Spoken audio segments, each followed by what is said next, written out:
نحمده ونصلي على رسوله الكريم أما بعد فأعوذ بالله من الشيطان الرجيم بسم الله الرحمن الرحيم وإذ قال إبراهيم رب اجعل هذا البلد آمنا واجنبني وبني أن نعبد الأصنام رب إنهن أضللن كثيرا من الناس فمن تبعني فإنه مني ومن عصاني فإنك غفور رحيم صدق الله العظيم. دا سورة ابراهيم شپږم رکوع ده. پدې کې الله سبحانه وتعالى فرمایي وَإِذْ قَالَ إِبْرَاهِيمُ او کله چې اووي ابراهيم عليه السلام رب اجعل اے ربا وګرځه هذا البلد دا دی خار لرا آمنا دا امن زه لومبه دعا د مکی معظمی او د خانه کعبه د خار د پاره ابراهيم عليه السلام د امن کړی دا ولیک په یو کلی کې په یو خلکو کې ډیر زیات دولت راشي خو چې امن ني نو هغه پاره مو د کې دی نشي د ټولو نو چت شي چې کوم دی نو هغه امن دی امن او چې کله امني نو بیا بل لګون ته روټي خو سړی په سکون آرام کوي په سکون سره بده وخت یې او په سکون سره بالته دا کوي او چې چرته بدامني وي الته کې سړی یو لمحه پاغه باندې ډیره سخت تیریږي اگر کاغه سره ډیر زیات مال او دولت وي او ډیر زیات لوی ماړې وي او لوی بلډینګونه وي او لوی قلاګانې وي هغه په سکون نه وي. بیا بل دعا سکی د ابراهيم عليه السلام لومبه دعا دعوکا او بیا بل دعا فرمای وجنبني وبني ان نعبد الاصنام او یا الله بچ کې ما او زما اولاد د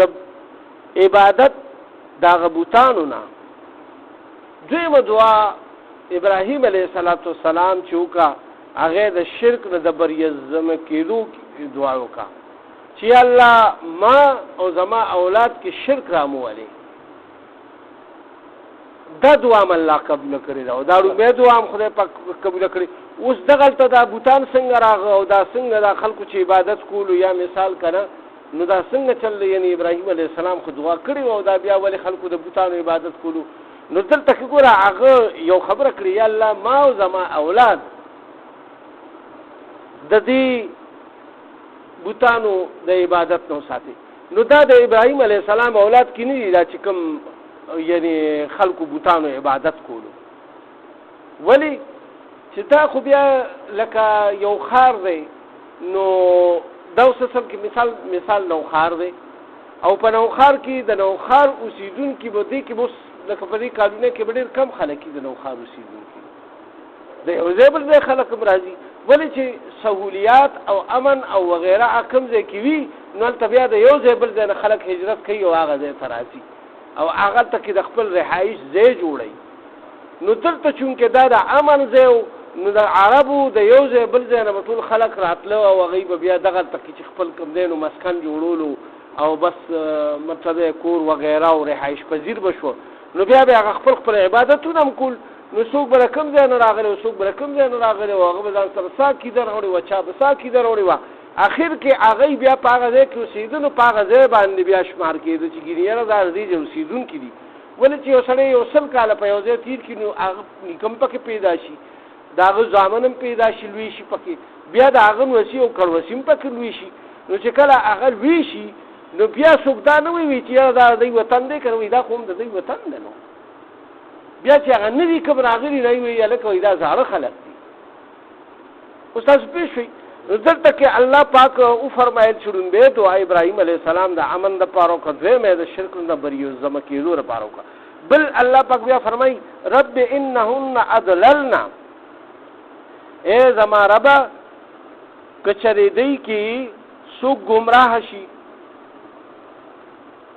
کثیرا من الناس، یعنی دی کی بعض خلق داسې پیدا شي چې نور خلق گمراه کی، او یا مطلب دا چې دی په خپل گمراه شي، یو بل تګور یو اغین رنگ اخلي او هغه گمراهی په دې کې پیلاو شي د خلقونه. فمن تبعنی، نو بیا چې دغه خلقونه چا زما تابعداري وکا، فانه مني، نو دا زمانه دی. یا الله دغه سره خو زمانه چې زما تابعداري سو کوي به دا زما سره دی، او چې چا گمراهی اختیار کا نو ومن عصانی، او چا چې زما روګردانی وکا زما خبره اون نه منله نافرمانی وکا، فانک غفور الرحیم، نو بشک چې ته بخون کې او مهربان یې. اوس که چېرې د وړه ګناه کړې وي او داسې ګناه کړي چې هغه د معقول وي، یعنی شرک وغیره نه وي، او ګناه ته شي نو هغه د الله اختیار دی چې معافي کړي ورته، یا حقوق العباد نه وي. نو ګناه څو قسمه ده، خو لیکن شرک خو الله پاک په قرآن پاک کې فرمایلی دی چې دا شرک چې کوم دی دا غټ ظلم دی او دا زه بالکل نه معاف کوم. الله پاک فرمایلی دی کنه چې وی شرک زه نه معاف کوم. او بیا دغه شانتي یعنی هغه بس صفا خبرو که چې څوک زما تابعداري کوي، خدا زما په دین باندې او زما په امت کې دی او زما دغه دی، او چې چا زما نافرمانی وکړه ما چې کوم دین راوړی دی او هغه نه منلو او په خپل اختیار او په خپل خوښه باندې خپل خوښه باندې د بوتانو د یو شو د بل څه عبادت کوي، نو بس د دین اوس تا خپل معامله ده. ای رب چې تی بخیو که نه بخي، تر ټولو خلکو حال باندې خفي، الله ته حال د هغې وسپارلو. بیا بله خبره ابراهیم علیه السلام دا کوي، دغه خو اجتماعي خبره وکړه د ښار په لحاظ سره او د دغه په لحاظ سره. اوس ابراهیم علیه السلام چې کله د الله حکم ورته وشو چې دا بیبي دی هاجره بیبي او اسماعیل علیه السلام دې ته بوځه او یو ځای ما مقرر کړی هغې ته یې بوځه. حدیث مبارک کې راځي چې جبرائیل علیه السلام راغو او دې او د ده بیبي او دا ماشوم چې شوی اسماعیل علیه السلام بالکل د پیو ماشوم و، دی یې په دغه باندې کینول او دی روانو. حدیث مبارک کې راځي چې وایي کوم داسې شینکې ځای به راغو، د اوبو والا ځای به راغو، دی خو داسې تېرېده په علاقو باندې، نو چې کوم به داسې ښکلې غوندې ځای راغو، آباد ځای به راغو، اوبه به وي پکې او ډېر ښکلي پټي مټي به پکې او ډېر شینکې به پکې. نو ابراهیم علیه السلام به د جبرائیل علیه السلام نه تپوس وکړي چې دا هغه ځای دی چې زه کوم ځای کې به خپل بچي پرېږدم. حدیث مبارک کې راغلی دی. نو جبرائیل علیه السلام ورته وایي چې نه دا هغه ځای نه دی، د الله دلته حکم نه دی. وایي بیا په هغه ځای باندې تېر شو، بیا به داسې روانو، بیا به چېرته داسې یو آبشار د غر نه رابهېدو، بیا به ښکلې خیرازه ځای به و، سیند غاړه به وه، ښکلې ځای به و راواخوره. بیا به یې وایي دا ځای دی هغه چې وایي زه به کوم ځای کې خپل بچي پرېږدم. وایي نه. اخر کې د شام نه را روان شوي وو بیت المقدس نه، نو چې کله د مکې معظمې د صحرا ته او بیا دیم کراس کا او د غرونو ته راورسېدو، د مکې معظمې د غرونو ته بالکل چې ګیر چاپېر غرونه هېڅ ټوټې ګیا پکې نه، او داسې غرونه دي لکه زمونږ د دې غرونو ته ګوره. دا دې کې خو لا بیا هم دا شینکې منکې ښکاري، هغې کې ډېر بالکل څه داسې ډېر نه ښکاري. نو هلته باران هم ډېر کم کېږي که نه، او چې کېږي بس بیا سم سیلاب راځي. نو الله سبحانه وتعالی حکم چونکې داسې کړو، نو ابراهیم دغه جبرائیل علیه السلام ورته وایي چې وایي دا هغه ځای دی چې د الله حکم شوی دی چې دلته کې راشه، دلته کې به ته خپل بچي پرېږدې. نو بس هغوی خو د الله د حکم تابع وو که نه، دی خو نه وي چې یاره تاسو د دومره ځایونه نه را پار کړم نو تا هیله بیله زه دلته راوستمه. خو د الله پیغمبر و که نه، وایي اذ ابتلى ابراهیم ربو بکلمات فاتمهن. الله پاک مخکې په دویمه سپاره کې فرمایلي، په لومبۍ سپاره کې چې الله پاک ابراهیم علیه السلام ډیر ازمایښونو کې چولو، خو هغه ټول ازمایښونو نه دی په کامیابی وته. ازمایښونو کې الله پاک چولو دی، هغه ټول ازمایښونو نه دی په خیر او عافیت سره الله پاک وستو. ای کې یو دا ازمایښ مو کړه چې خپل بیبي او خپل شیرخوار معصوم چې شی وی لا په ګود کې وی هغه په داسې ځای کې پرې خپل چې نو بشته نه لغشته د ور سره یو تیلې د کجورو او خوراک لکه ستوان متوان او داسې زونه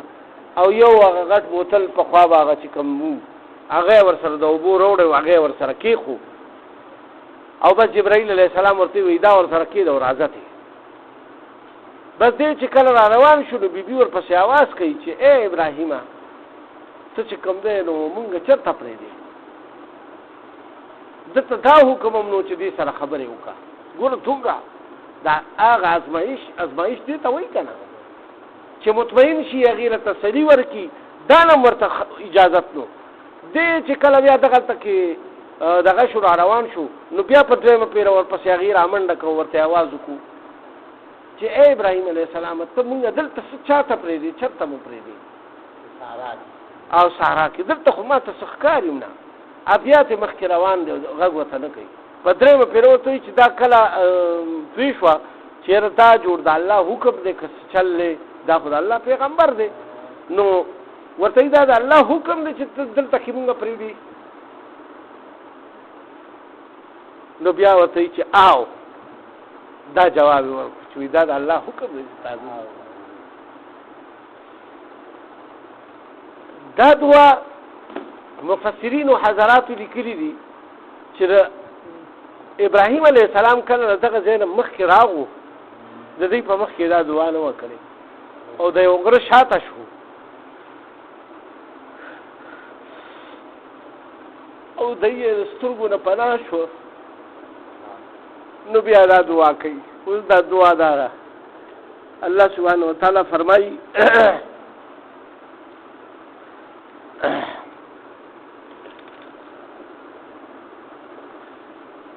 ربنا اے زما ربا انی اسکنتو ما خو دی پدا سزے کی سکون دی لورکو چکم جستا حکمو من ذریتی د خپل اولادنا یعنی خپل بیبی او بچے بدلتا کې پریخو بوادن غیر ذی زرع په هغه وطن کې چې په هغه کې خو اس زرغونتیا نشتا اس بوټي پکې نشتا رزق پکې نشتا د هیڅ درک نه لګي نو پکې وبشتا او نو پکې شین کې شتا چیرې دایبه هغه خوري عند بیتک المحرم او بیا ورته فرمایل جبرائیل علیه السلام چې دا غزه دی چې دلته د الله کورو خدا نوح علیه السلام په سیلاب کې هغه غرزیدل دی او دا غي بنیادونه شتا او دا غي بیا ته الله په حکم کوي خو چې کله حکم وشي نو هغه بیا ته جوړه نو دلته کې ځکه هغه دې تر څه اشاره وکړه عند بیتک المحرم ستا غکور سره چې هغه ډیر زیات محترم کور دی ستا محترم کور دی. ربنا نو بیا بل دعا کوي اے زما ربا لیقیموا الصلاة دی قائم وساتي پمونز باندې فجعل او وګرځي دی لرا افئدة من الناس یعنی زړونه د خلکو دای طرف ته مایله کې زړونه د خلکو دای ته تهوی مایله کې دای ته الیهم دای طرف ته ورزقهم او رزق ورکې ته دای ته من الثمرات د میوونه یا الله ته په قادر نو اسم دلته کاری خدا خو ته پارسی باندې قادر ته دای له میوه دارونه ورکې خرزق ولا ورکې. او بیا فرمایي لعلهم یشکرون خایږي چې دای بیا شکر وباسستا او ستا شکر گزار بندگان جوړ شي. نوړمبه خبره هغه داوګه او کا د خپل اولاد د پاره چې دی د منځګزاره شي. منځګزاره د منځ ګوره اهتمام په هر غریب او امیر باندې دی او تر مرګه پورې منځ معاف نه دی. دا یاد ساتئ تر کومه پورې چې انسان سر لکول شي دا سر لکه کنه د دې دغه پورې تا باندې منځ معاف نه تر کومه پورې پتا ځن کدن نه راغلی. ته خپل بچو ته وایي چې بې ما ته بالښتونه کېږي او ما چې کوم دی نو قبل رخ کوي او ته به لاسم نشي چتورې سم نشي صرف سر چتورې شنو ته به په دې باندې مونږ وکړې. خو د مونږ وخت به ته داسې نه پرېږدي. مونږ اوس ګورو چې سم دمي او مونږ خلک نه کوي. همدغه حکم د ټولو امتونو ته د ابراهیم علیه السلام نو دا د خپل اولاد دپاره دا یعنې دعا وغوښتې وه چې یا الله دی مونځګزاره کړي او بل د دوی ته د خلکو زړونه مایل کړي او بل دوی ته چې کوم دی نو د میوو دانو نه ورکړي. نو دا درې واړه دعاګانې خدای پاک د هغه قبولې کړي دي. اوس تاسو لاړ شئ ګوره مکې معظمې سره د خلکو څونه زړونه تړلي دي. د دنیا د ګوټ ګوټ نه ولا خلک راځي محبت او دا غځې محبت دا غځې د خلکو محبت په زړونو کې د خلکو او بیا د رسول الله صلی الله علیه و وسلم چې د الله پیغمبر داغه په وجه مدینه منوره سلام د خلکو محبت ته چې الله پیغمبر پکې پروت دی. نو دلته کې الله سبحانه و تعالی او بل دعا چې کومه د رزق کړی و دنیا کې چې چرته کې میوه وي هغه به مکې معظمې ته رسي. د هر موسم چې وي تاسو به د هر موسم میوه هلته بیا مومئ. دلته به انګوران ختم شوي وي هلته کېبئ. دلته به مالټې ختم شوي وي هلته کېبئ. دلته کې به یعنې یو هر قسم شی چې کوم دلته ختم شوي وي هندوانې شوې خټکي شوه د هغې موسم به تللی وي هلته به بې موسمه میوې میلاوېږي. هر وخت به میلاوېږي کوم ځای ته ځې میلاوېږي. نو دا دعا الله پاک د هغې قبوله کړې ده. او بل یعنې مونځ هغې څونه خشوع او وضوع سره مونځ کوي. تاسو د هغې مونځونه کتلي دي د مکې معظمې د خلکو د عربو عرب ډېر په سکون سره مونځ کوي. تاسو به کتلی وي ډېر په قلار قلار د هغې امام هم ډېر په قلار او سبق هم هغې ډېر په قلار او د هغې مونځ هم ډېر په قلار سکون نه پای کې هغه اطمینان قلب دې پکې. نو دی د الله پاک کوئی شکرګزار خلک به جوړ شي. څوک د الله شکر وباسي نو الله به ورته بیا ټول نعمتونه زیات کړي. دا خو مخکې الله فرمایلی دي که نه لئن شکرتم لعزیدنکم وإن کفرتم ان عذابي لشدید. او که چېرې تاسو بیا شکر نو باسئ او کفران نعمت مو کو نو زما عذاب ډېر سخت دی. اول خو به درنه دا نعمت والم او بیا به دله سخت عذاب درکم. بیا الله پاک فرمایي چې بیا بل سوال وکړو ربنا ای زمونږ ربه انک بېشکه ته چې تعلمو ته ښه خبردارې ما نخفي د هر هغې خبرې نه چې کوم زه پټه ساتم وما نعلن یا مونږ کومه څرګندو یعنې که مونږ کومه زمونږ په زړونو کې پټې خبرې دي د هغې نه هم ته خبردارې او که مونږ کومې خلکو ته څرګندو د هغې نه هم ته خبردارې ای زما ربه زمونږ ربه وما یخفا او ندی پټې خبرې په الله باندې علی الله په الله باندې من شیء هیڅ یو څیزم فی الارض که هغه په ځمکه کې دی ولا فی السما او که په اسمانونو کې دی. یو ذرم چې کوم ځای کې ده د اسمانونو او د ځمکو ترمنځ ده یا په ځمکو او په اسمانونو کې بر او لاندې ده په خلا کې ده دا ټول الله ته څرګند دي. د الله نه یو شی هم نشي پیدا کېدی پټې دی. بیا الله سبحانه وتعالی فرمایي الحمدلله الذي ټول حمد او تعریفونه د الله د پاره دي چې هغه ذات ته وهب لي على الكبر چې غي کو ماتا على الكبر پا بډاوالی کې اسماعیل او اسحاق اسماعیل علیہ السلام او اسحاق علیہ السلام یعنی ګوره د یو نعمت نه مخکې الحمدلله وي. دا طریقه مونږ ته الله پاک ښیي د دعاګانو چې تاسو هم داسې دعاګانې کوئ. الحمدلله الحمدلله الذي وهب لي على الكبر اسماعیل و اسحاق. ټول تعریفونه الله پاک د پاره دي چې رېک ماته په بوډاوالي کې اسماعیل علیه السلام او اسحاق علیه السلام دواړه په بوډاوالي کې ورته ملاو شوي په ځوانۍ کې. بیا الله پاک فرمایي ان ربي لسمیع الدعاء، بېشکه رب زما چې کوم دی هغه ضرور اورېدونکی دی د دعاګانو.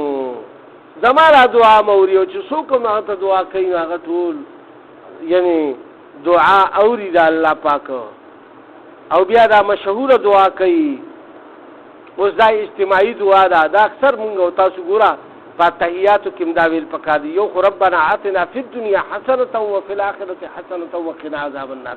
اخو الله سبحانه وتعالی په سوره بقره کې فرمایلی دي چې څوک دا دعا کوي نو هغه به دنیا هم ورکم او آخرت هم ورکم. او دا ابراهیم علیه السلام اوس دا دعا وغوښتې، دا هم ډېره وسیع دعا ده. نو دا په خپل التحیاتو کې یا په خپل دعاګانو کې دا شامله کوي. یو خو ربنا آتنا فی الدنیا حسنة وعلى دعا را کنه نو دا او دا چې دی وي نو بس دا د دنیا او د آخرت د ټولو کفالت کوي. که ته نور دعاګانو ته نه اوزګار نو کم از کم دا خو وایي. نو بله دعا دا کوي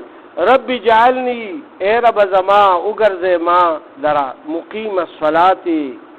قائمون کې د منځ ومن ذریتی او زما اولاد لرهم یعنی علم دا توفیق ورکي مام په منځ باندې قائم ساتي او زما اولاد مو ساتي. بیا وی ربنا وتقبل دعاء او اے زما ربا قبول کی دعا زما یعنی دا چې کوم دعا کوم نو دا قبول کی. بیا دویمه دعا دا کوي ربنا اغفر لي اے رب زما او بخی مال را ولی والدی او زما مور او پلار لرا ولی المؤمنین او طول مؤمنانو لرا. وګوره اجتماعي دعا شو دا اوس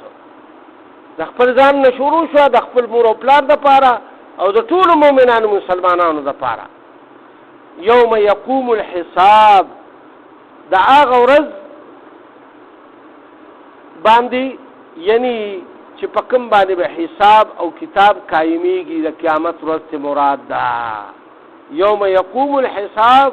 په کوم ورځ چې به قائمیږي حساب کتاب یعنی د حساب کتاب ورځ چې کوم ده نو په هغه ورځ باندې زمونږ بخشش وکړي یا الله زما د مور او پلار او د ټولو مؤمنان مسلمانانو. نو دا ډېرې وسیع دعاګانې دي. دا خو د خپل ځان لپاره د خپل دغه منځ کې په تحیاتو کې او دعاګانو کې دا لازمي چې کوم دی دا د خپل ځان لپاره مقرر کړي. یا الله زمونږ سره رحم کرم والا معاملو کې زمونږ دا ناسته په خپل درګاه قبول او منظوره کړي. که د دې په معنی او په مفهوم کې زمونږ څه کمې زیاتې شوي زمانه خاص طور یا الله د هغې مغفرت وکړي او هغه کارونه مونږ نه غواړي چې ستاسو د رضا او د لقا او د قرب سبب جوړ شي. په مونږ کې په کورونو هسپتالونو کې یا الله څومره مؤمنان مسلمانان بیماران دي شفایاب کې څومره یا الله قرضداران دي قرضونه اخلاص کې یا الله د چا څه شرعي حاجات دي ولا د خپل غیبي خزانونه پوره کې یا الله څومره مؤمنان مسلمانان په ټوله دنیا کې په تکلیفونو کې دي په مصیبتونو کې دغه مصیبتونه او فتنه ته لري کې او ټولو انسانانو ته یا الله هدایت نصیب کړي او مؤمنانو ته هدایت نصیب کړي مسلمانانو ته هدایت نصیب کړي او مونږ ته هدایت نصیب کړي زموږ اهل عیال ته هدایت نصیب کړي او یا الله زمونږ آبا او اجداد او ټول مؤمنان مسلمانان چې څومره وفات شوي د هغې مغفرت وکړي او په آخر کې زمونږ هم دا عظیم شانه کریمه نصیب کړي چې لا اله الا الله محمد رسول الله صلی الله علیه وسلم.